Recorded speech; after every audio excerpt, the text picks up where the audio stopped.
Amy Conrad. My pronouns are she, her, and I have the joy of serving on your Board of Trustees. It's my pleasure to welcome you here this morning.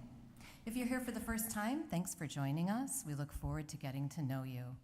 We invite everyone present in the sanctuary today to join our in-person community time immediately following the service. Interdependence is one of the values lifted up in the recent rearticulation of American Unitarian Universalism's shared core values. With reverence and humility, we honor the interdependent web of all existence and our place in it. Be sure to remember that next Sunday, August 25th, we'll shift to having 2 services each Sunday, one at 9 a.m. and one at 10:45 a.m. And now I'm going to step aside for an announcement from Marty Swisher and one from Val Reidenauer. Good morning. I'm music director Marty Swisher. My pronouns are she and her. And I'm excited to announce that the Unity Temple Choir will start rehearsals this Wednesday night. We'll have 3 rehearsals before our worship performance, and we would love to invite any new members or interested members to come and try it out. It helps if you have a little choral experience, but please feel free to come and join us actually anytime during the year. Thank you.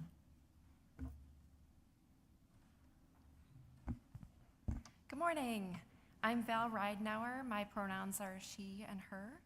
I wanted to share how excited I am about our transition to 2 services next Sunday. I'm also excited to share that there are still opportunities for volunteers to step up to help us greeting on Sunday mornings or ushering on Sunday mornings, along with becoming a volunteer for our religious education classes. If you're interested in learning more about hospitality, like greeting or ushering, you could talk to me or Brian or Anita or Margaret, all on the hospitality team. We would love to answer your questions or just see how this could fit into congregational life for you. If you're interested in talking about religious education class leadership, you can reach to me or someone from the Religious Education Committee. Looking forward to next Sunday. We are so glad that you are with us today. We hope you find the service inspiring and meaningful, and I invite you now to take a moment to greet each other.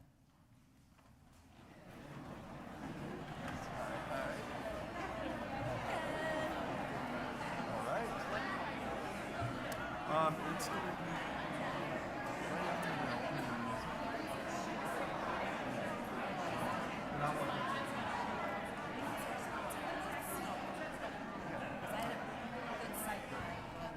great question.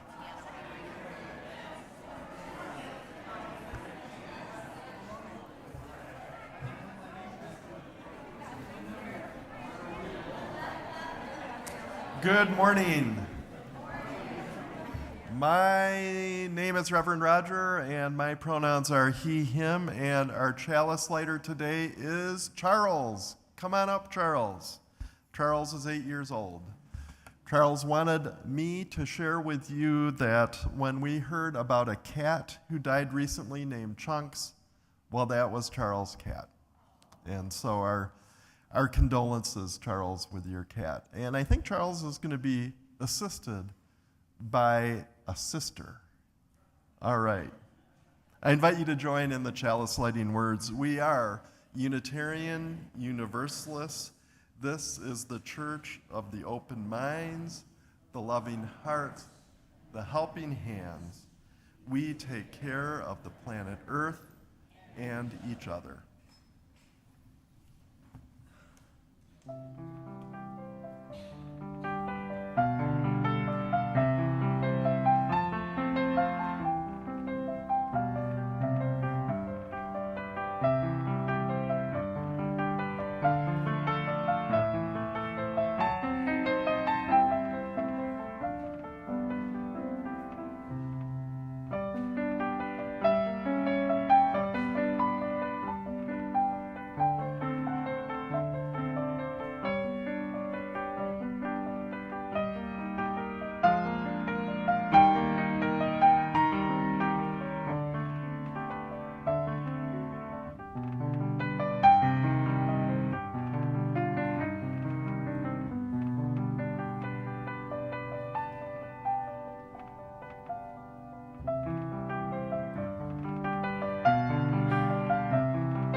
Good morning. My name is Oliver Crimmins, and my pronouns are he, him. Every fall, my family attends Unity Temple's retreat at Tower Hill Camp. When I was younger, I was always so excited to have free reign of the whole campground for the weekend. And as I grew older, I looked forward to a weekend with all my friends from church. But by far, the best part of the retreat is watching our beautiful community at work. Everywhere you turn, you'll find someone helping out, whether it's leading an activity, watching the young ones, planning a scavenger hunt, or helping tidy up. The retreat would not be even a fraction as magical without everyone contributing in their own way. It's like a puzzle. Everyone has a piece that helps make a beautiful picture, and every piece serves a purpose. Throughout my life, Unity Temple has always shown me the power of a community where everyone pitches in their skills. It would be impossible for one person to be good at all those things on their own, but when we all come together to help live and grow, we all become better humans as a result. As the hymn goes, "From you I receive, to you I give, together we share, and from this we live." Whoever you are, wherever you are, on your life journey or in the world, you are welcome here. Come, let us worship together.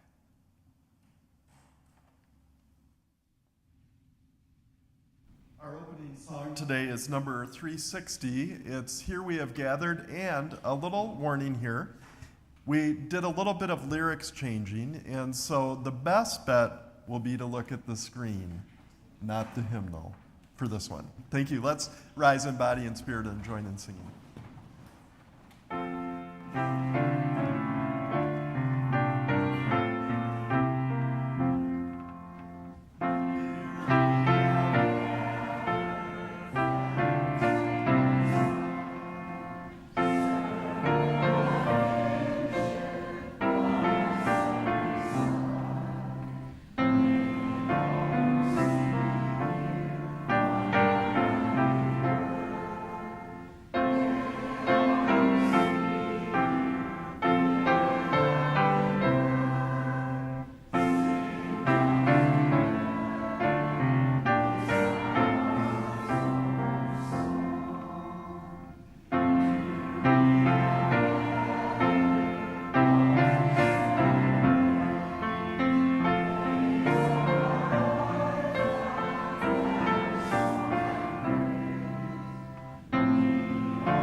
Please join me in reading the words of our covenant.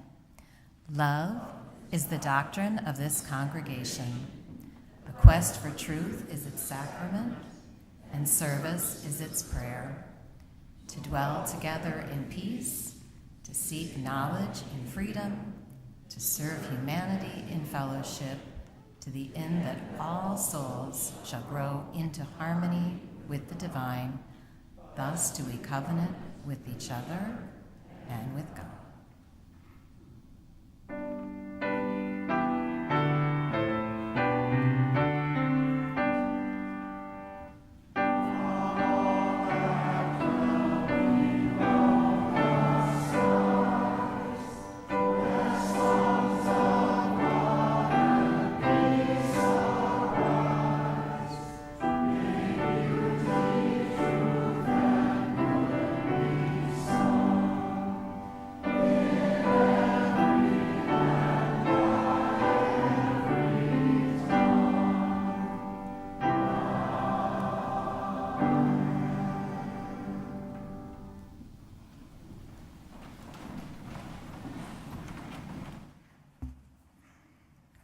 My name is Jay Cohen. My pronouns are he, him, and I'm a member of your spiritual care team.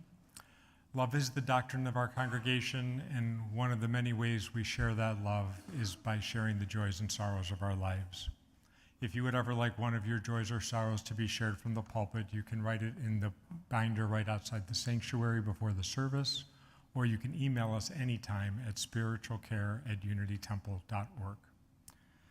If you would like to talk with someone about something that's on your heart, please know that we are always here to listen. The only joy and sorrow that was shared this week was from Gail, and Gail said that she is blessed to be alive, healthy, and with family. We know that there are many other joys and sorrows that are on our hearts right now. If you would like to honor one of those joys or sorrows, we invite you to come and drop a stone into the bowl of water. There's 4 stations around the room. That water represents the love that is the only container large enough to hold all our joys and sorrows. We will share this sacred ritual in silence. Let us begin.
Please join with me in a time of prayer and reflection.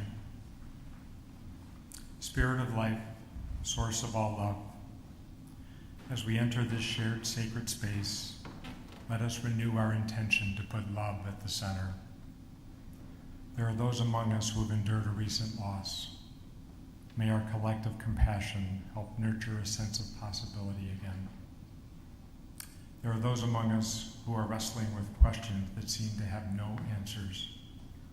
May our shared strength support the perseverance needed for this challenging time. There are those among us who have recently experienced a delight or a happy milestone. May our shared joy enhance the celebration of this time. As we continue as a congregation that is welcoming and connected to one another, may we always share our heart practices of kindness and compassion. Blessed be. Amen.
someone who likes to be close when you hear a story, come on up.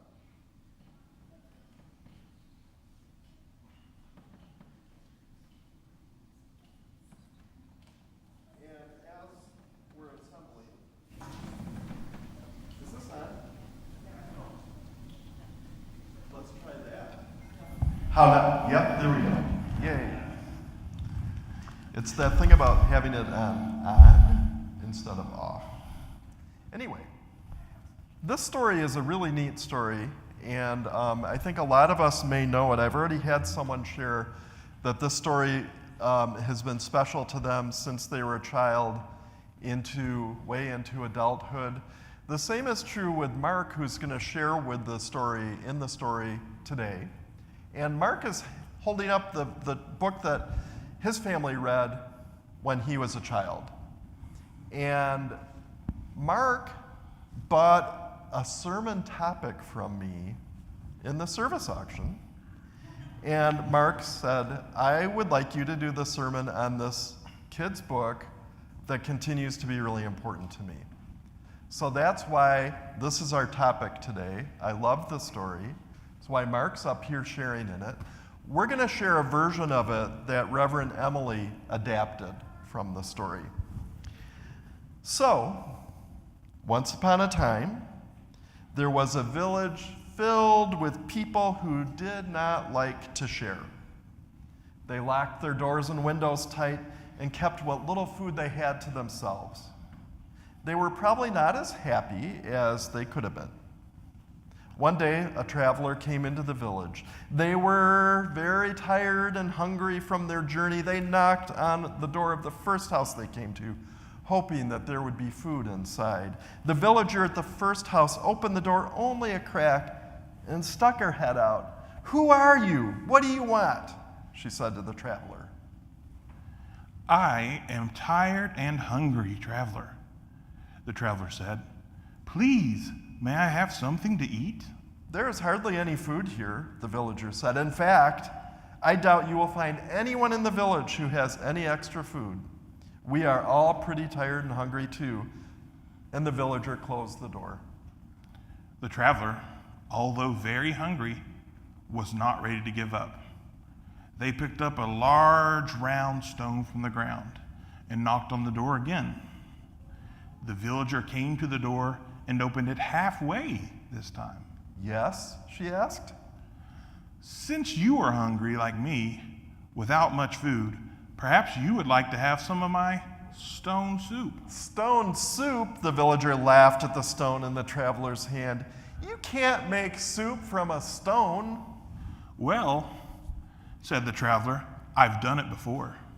The villager had never seen anyone make soup from a stone before, so she invited the traveler in. Then she lit the fire and placed a kettle of water on top and opened the window to let out some of the heat. The traveler placed the stone inside the water until it boiled. They sipped a spoonful of the hot liquid. "It's almost done," they said. "But if you add just a little salt and butter, it would taste so much better." So the villager went to the cupboard and came back with salt and butter. Just as the traveler was pouring them into the pot, the villager's wife came home. In her hands were some potatoes and carrots. "What are you making?" the villager's wife asked. "Stone soup," replied the villager and the traveler. "Impossible!" shouted the villager's wife. "It's almost finished," the traveler assured the wife. "But it would be even nicer if we just added some carrots and potatoes." Also hungry, the wife agreed and dropped the potatoes and carrots into the pot. Soon the smell of the soup wafted out of the windows and down the lane. One neighbor who usually stayed inside wandered out and followed the smell all the way to the first house when he heard them talking about the stone soup. "Is it ready now?" the villager and her wife asked the traveler. "Yes," said the traveler, "but it would be even better if we had some turnips and beans." "I have some," declared the neighbor, who had been listening in. The neighbor, also curious about soup from a stone, ran home to get the turnips and beans. He poured them into the pot, and the smell wafted even further down the lane. Pretty soon, the news about a traveler who had come to town and was making soup from a stone spread all around the village. And people started coming out of their homes. They followed the delicious smell. "Is the stone soup ready now?" the villagers asked when they arrived. "Yes," said the traveler, taking a sip. "But I remember stone soup with chicken and broth one time." I have a chicken, said a farmer who ran home to get the chicken. I have some broth, said another neighbor who ran home to get the broth. The farmer placed pieces of chicken into the pot. When the other neighbor poured in the broth, the pot was so full that it almost ran over. The traveler lifted the spoon to taste it. "Perfect," they said. They served a bowl of stone soup to every villager who wanted one. The villagers were amazed. "It's magic," they said, seeing how much soup the traveler had made. "Delicious," said another villager. "Where can we get some of these magic stones? Surely this one is all used up." The traveler reached into the empty pot and pulled out the stone.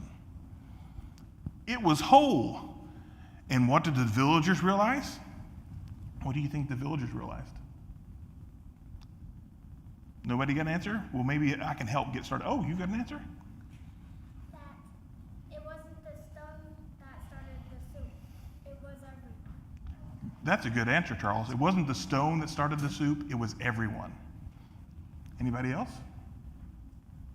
Okay, well, that's a great answer. Thank you. The traveler, who now was no longer hungry, went on their way to the next town. And the villagers realized that things would be much better if they shared what they had with each other. And the village became a much happier place with lots of sharing and new possibilities and ideas and people helping each other's dreams come true. Thank you, Mark. Thanks, Thank Roger. you for asking for the sermon and sharing in the story. Thanks. With that, I invite you to go to classes to the group project in Unity House. Thank you for listening.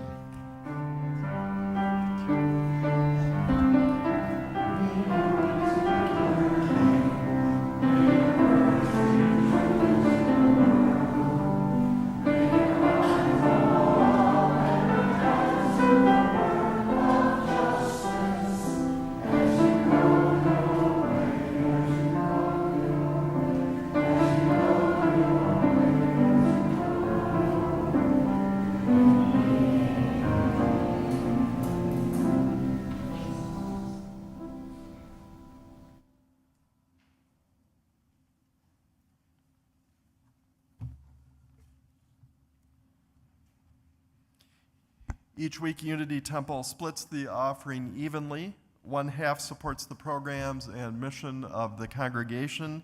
This week, the other half supports the Unitarian Universalist Advocacy Network of Illinois. This organization empowers Unitarian Universalists across the state of Illinois to work in partnership with those most impacted by injustice. This month, we are spotlighting intersectional advocacy work.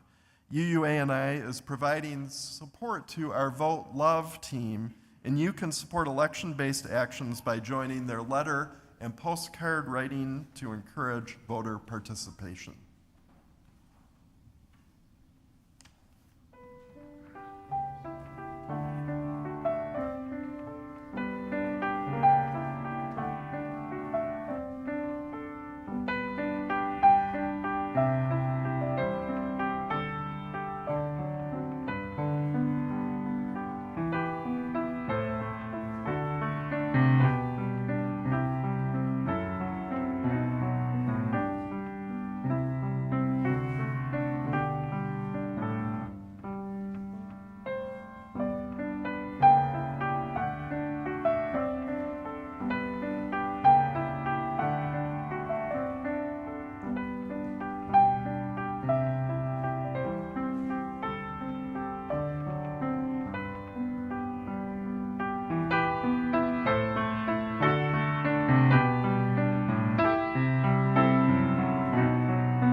The reading today is Declaration of Interdependence by Richard Blanco in the book How to Love a Country. Such has been the patient sufferance, where a mother's bread, instant potatoes, milk at a checkout line, where her 3 children pleading for bubble gum and their father, where the 3 minutes she steals to page through a tabloid, needing to believe even stars' lives are as joyful and bruised. Our repeated petitions have been answered only by repeated injury. Where her second job serving an executive absorbed in his Wall Street Journal at a sidewalk cafe shadowed by skyscrapers. Where the shadows of the fortune he won and the family he lost. Where his loss and the lost. Where a father in a coal town who can't mine a life anymore because too much and too little has happened for too long. A history of repeated injuries and usurpations. Where the grid of his main street's blacked out windows and graffiti truths. Where a street in another town lined with royal palms at home with a Peace Corps couple who collect African art. Where their dinner party talk of wines wielded picket signs and burned draft cards. Where what they know, it's time to do more than read the New York Times, buy fair trade coffee and organic corn. In every stage of these oppressions, we have petitioned for redress. We're the farmer who grew the corn, who plows into his couch as worn as his back by the end of the day. We're his TV set, blaring news, having everything and nothing to do with the field dust in his eyes or his son nested in the ache of his arms. We're his son. We're a black teenager who drove too fast or too slow, talked too much or too little, moved too quickly but not quick enough. We're the blast of the bullet leaving the gun. We're the guilt and the grief of the cop who wished he hadn't shot. We mutually pledge to each other our lives, our fortunes, and our sacred honor. We're the dead. We're the living amid the flicker of vigil candlelight. We're in a dim cell with an inmate reading Dostoevsky. We're his crime, his sentence, his amends. We're the mending of ourselves and others. We're a Buddhist serving soup at a shelter alongside a stockbroker. We're each other's shelter and hope. A widow's 50 cents in a collection plate, and a golfer's $10,000 pledge for a cure. We hold these truths to be self-evident. We're the cure for hatred or despair, hatred caused by despair. We're the good morning of a bus driver who remembers our name, the tattooed man who gives up his seat on the subway. We're every door held open with a smile when we look into each other's eyes the way we behold the moon. We're the moon. We're the promise of one people, one breath declaring to one another, I see you, I need you, I am you.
Justice is one of the new shared core values in the new Unitarian Universalist Association covenant. The justice value is elaborated in the language with this commitment. We work to build diverse, multicultural, beloved community where all thrive. For me, beloved community is not a noun, it's a verb. In words I picked up from a colleague at First Unitarian Society in Madison, beloved community happens when people with diverse identities and backgrounds embody an interdependent relationship of love, mutual respect, and care. Love, mutual respect, and care. American Unitarian Universalists have been talking about this for decades or longer, and the realization for many of us in the past decade is that the talk hasn't actually gotten us very far toward living beloved community. This collective failure has caused harm, particularly to Black, Indigenous, other people of color, as well as other people from historically marginalized identities and backgrounds within and beyond our faith. And so there's a realization that we need to make a commitment, not just to talk, but to act, to live, to embody beloved community. We need to shift our understanding of beloved community from a noun that we'll realize sometime in the distant future to a verb that's a now and ongoing process. Yearning for this shift helps spur and shape the new Unitarian Universalist Association articulation of our shared core values. I doubt it's a stretch to say that there's been that same yearning here at Unity Temple among many people for a while.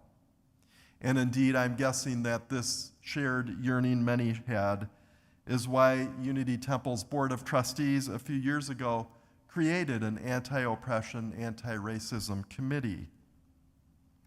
So part of that committee's charge is helping individuals and groups in the congregation engage regularly with anti-oppression, anti-racist work. This makes sense because that's part of how beloved community starts to be lived. To this end, recently, our anti-oppression, anti-racism committee is inviting groups and teams and committees within the congregation to spend a little time when we get together for meetings or gatherings engaging directly in this work. The committee is compiling a list of short prompts that invite members of a group, a team, or a committee to share with one another about the prompt.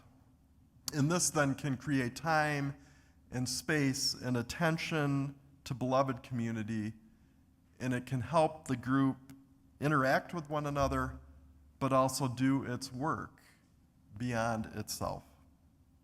It is talk that can inform and inspire action.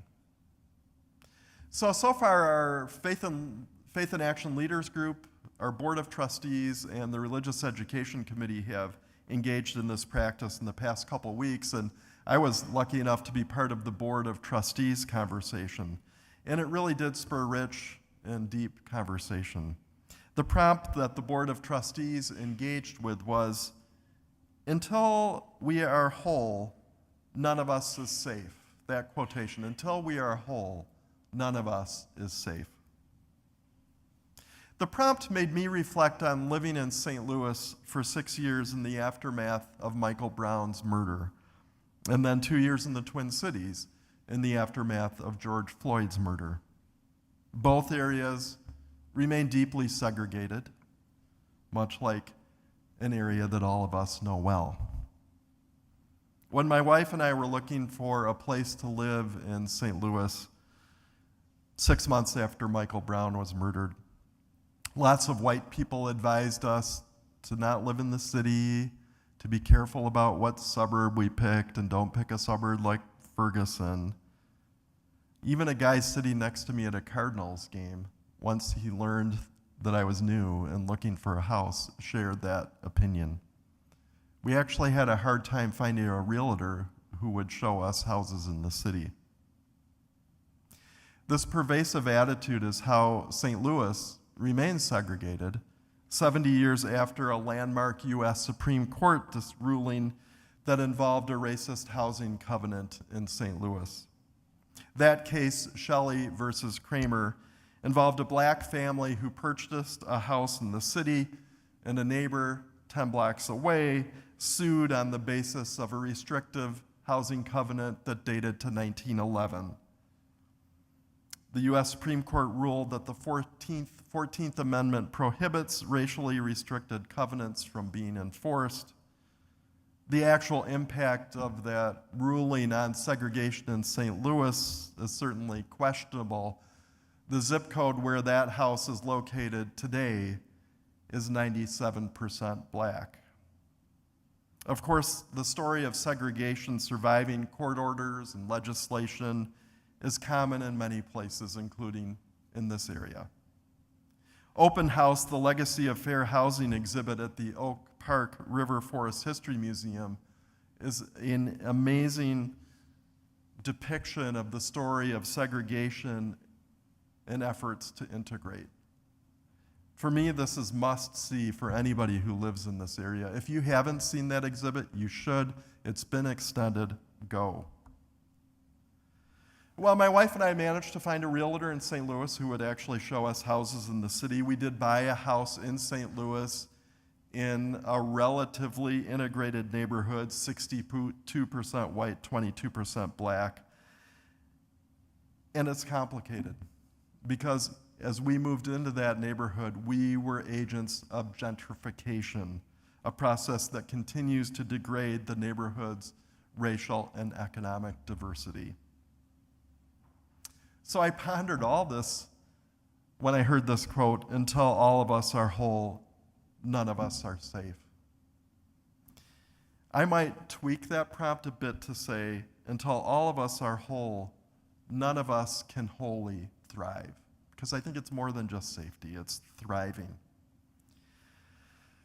Well, when it comes to metropolitan areas like St. Louis and the Twin Cities in Minnesota and Chicago, municipal and neighborhood boundaries don't negate the fundamental truth that we are interdependent, that all of our lives in an area such as this are woven together by geography, by history, by economics, by politics, and so much more.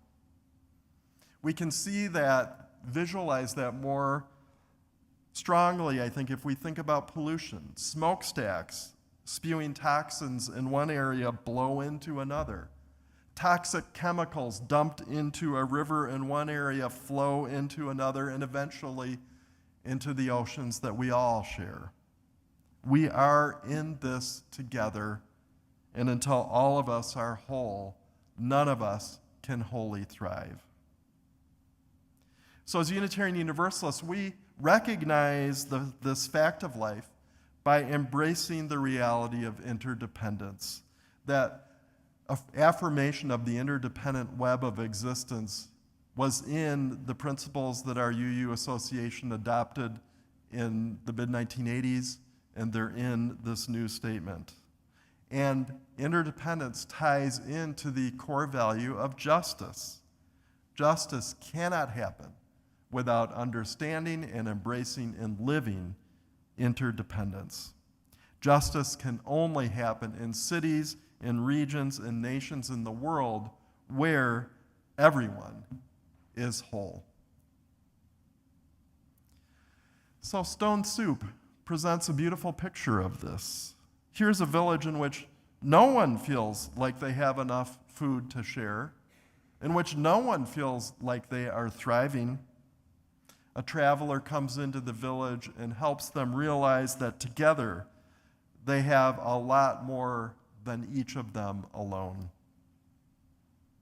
Recognizing and embracing and living interdependence is the pathway of wholeness for this whole village, for everyone in it. It's interesting, this week I was thinking about the story, and it made me think of another story that at first I'm like, really? The story of loaves and fishes. in Mark's gospel. That story I struggled with when I first encountered it because it just seemed like a ridiculous story of Jesus hocus pocus. How do you take 5 loaves of bread and 2 fishes and make enough food for 5,000 people? That's ridiculous. Well, the key to the story is don't take the story literally.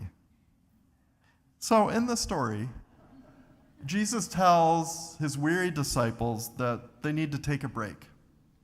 They like that idea.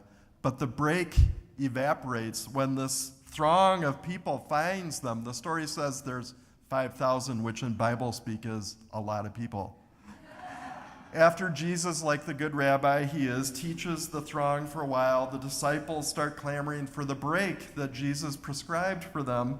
Send these people away, they tell Jesus. Go tell them to go get supper. Get out of here. You feed them, Jesus responds annoyingly. I imagine the disciples sighing, okay, we'll give them some money so they can go get supper and go away. Too easy, Jesus replies. You need to do more than throw some money at them and send them on their way. Feed them your food. And so the disciples take an inventory of their food. There's 5 loaves of bread, 2 fishes. They never come off as the sharpest tools in the shed, but one of them, Matthew, was a tax collector, so he's smart enough with math to know, I don't think this is going to be enough for folks. Jesus tells them to break the throng into small groups and then share the food. So Parker Palmer has a wonderful interpretation of this story in one of his books. He notes that before this, the crowd was all focused on Jesus.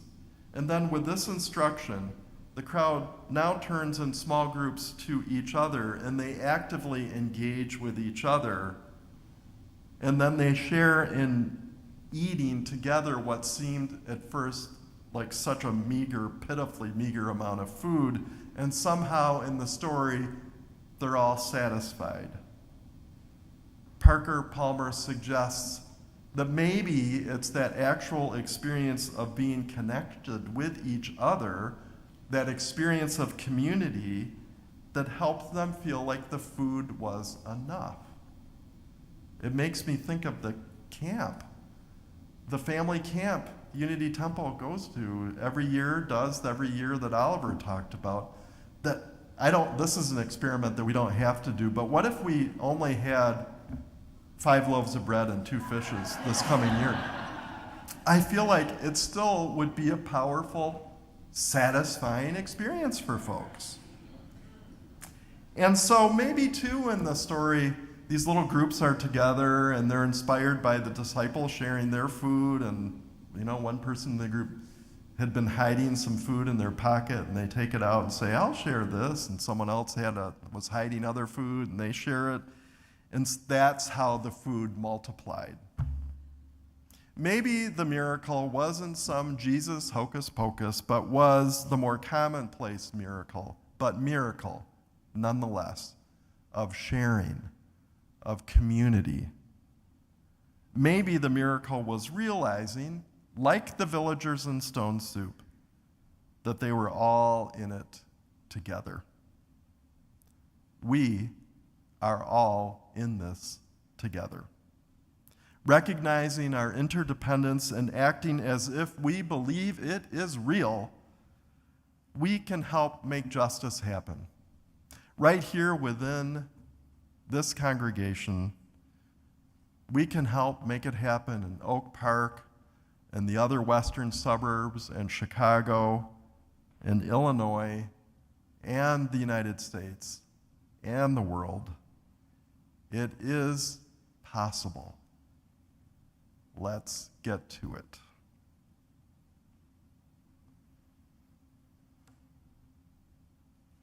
Our closing hymn today is number 128. This is one of my absolute favorites in our hymnal. It has the phrase, the common good, which I didn't use in the sermon, but the sermon was all about the common good. I invite you to rise in body or in spirit and join in singing 128 in the gray hymnal.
the last verse from Robert Blanco's poem.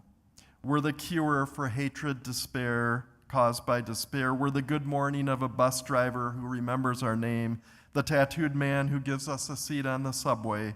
We're every door held open with a smile when we look into each other's eyes the way we behold the moon. We are the moon. We're the promise of one people, one breath, declaring to one another, I see you, I need you, I am you. I invite you to join in the closing words as we extinguish the chalice. Carry the flame of peace and love until we meet